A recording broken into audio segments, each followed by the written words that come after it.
waaw sa waay temps yokk nga de xanaa daa am looy jël. sa waay loolu sa yoon nekku si nag li jëndi sa bopp man fan laa yokke. man damaa waxul loolu yëpp sax yow lan moo tax sooy bëree doo toggal sa supporters yi ñu lekk. bu ma yorul nag. lan mooy su ma yorul fii soo toggul sooy bërewaat kenn du ñëw de. waaw nee leen buñ ñëw yow kay booy ñëw si kër nit amoo loo lekk kay doo toog. waaye léegi ñoom suñ bëggee ñëw kon nan la ñuy def. buy ñëw boo yorul 1000 francs nga toog. sa waay fexeel nga wut nooy toggee nag loolu moo gën de. sa waay man yoruma lu ma toogee man dama koy wax ñëpp di dégg. waaw baax na ñun sax sàng ba tey ñi ngi wax te nuyoowuñ nuyul ñu lay seetaan ñu continuer. ana ñi may seetaan fii yow fii da nga fee gis kenn. waaye ñi lay seetaan ñu ngi nii ñu ngi lay gis. lii daa nekk direct ba nga gis fii nit ñi dama seetaan. nekkul direct mais après dama koy dugal ñu ngi nii di la gis. sa waay lii lumière la du nit ma sonal. te lii nit la laa la wax xool ko mu ngi nii di commentaire xool ko mi ngi bind xool ko. ana nit ñi. xam nga lan la man sonn naa laa wax soo mënee nga gëm ko soo mënul nga bàyyi ñu ngi nii di la gis.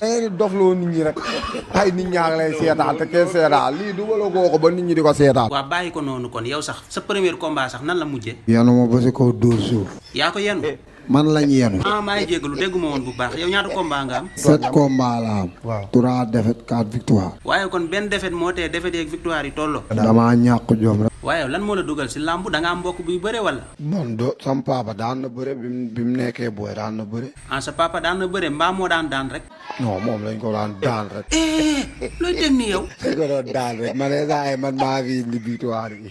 waaye léegi man damaa bëgg a xam comme sa papa daan na bëre yow lan nga doon si moom yan qualité nga jël ci sa papa.